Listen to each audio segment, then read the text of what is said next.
ओम गंगणपते नमः। नमस्कार, मैं आपका मित्र पंडित लोकेश कैथोड़े आप सभी का हार्दिक स्वागत करता हूं अपने यूट्यूब चैनल पर।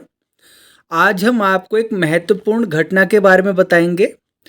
23 जून 2024 से लेकर 5 जुलाई 2024 तक 13 दिनों का पक्ष बनने वाला है। सामान्यतः आप जानते हैं कि कोई भी जो पक्ष होता है वो 15 दिनों का होता है। शुक्ल पक्ष के अंत में पूर्णिमा आती है और कृष्ण पक्ष के अंत में अमावस्या आती है।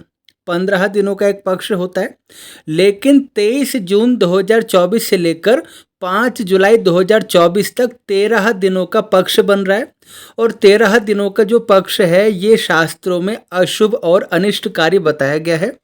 सूर्य चंद्र की जो गति होती है उसके अनुसार कभी कभी ऐसी स्थिति बनती है, सामान्यतः नहीं बनती। ये बहुत ऐसी स्थिति नहीं है कि आमतौर पे बनती है, लेकिन कभी कभी ऐसी स्थिति बनती है जब कोई तिथि घटती है अथवा बढ़ जाती है। तो कभी 14 दिनों का पक्ष होता है, लेकिन 13 दिनों का पक्ष ये ज़्यादा शुभ नहीं माना गया है। और वैश्विक स्तर पर देखा जाए, आर्थिक स्तर पर देखा जाए, सामाजिक स्तर पर देखा जाए, राजनैतिक स्तर पर देखा जाए तो अशांति, तनाव या कुछ ना कुछ उपद्रव की सूचना देता है, प्राकृतिक प्रकोप की सूचना देता है।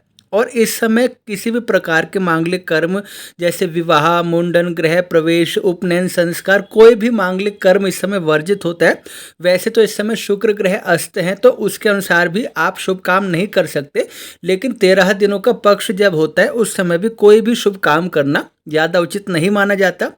इस वीडियो को बनाने का उद्देश्य यही है कि अगर आप सोच रहे हैं कि इस समय कोई ऐसा काम हम करें, वैसे तो शुक्र अस्त है, आप नहीं करेंगे, फिर भी अगर आपके मन में विचार है कि गृह प्रवेश, विवाह, मुंडन, उपनयन संस्कार, कोई भी शुभ काम आप करना चाहते हैं तो उस काम को अभी रोक दीजिए, वो काम इस समय नहीं होगा। और वैसे भी शुक्र अस्त है तो शुक्र उदय होने के बाद आप उन कामों को कर सकते हैं। दूसरा, जो 13 दिनों का पक्ष है इसमें आप एक कार्य कर सकते हैं, प्रतिदिन श्री महामृत्युंजय मंत्र का जाप करना और श्री सुंदरकांड का पाठ करना, अपने निमित्त, अपने परिवार के निमित्त शांति पाठ करवाना बहुत ज़रूरी है। या घर में आप कुछ ना कुछ शुभ कर्म, जैसे आप घर में कुछ भी शुभ कर्म करा सकते हैं, कोई भी शांति कर्म आप करा सकते हैं। तो उससे क्या होगा, अगर आपकी कुंडली में कोई ऐसा ग्रह है, जैसे मान लीजिए राहु आपकी कुंडली में पीड़ित है या केतु के कारण आपके जीवन में समस्या है, तो ये जो नकारात्मक ग्रह हैं ये ऐसे समय ज़्यादा एक्टिवेट हो जाते हैं और आपको नुकसान पहुँचाने की कोशिश करते हैं।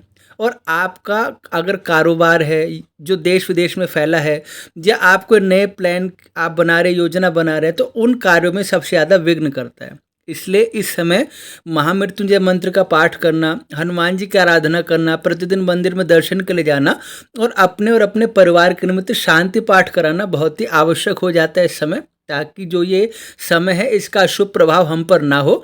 और इस समय वैसे भी कोई मांगलिक कार्य आप नहीं कर सकते।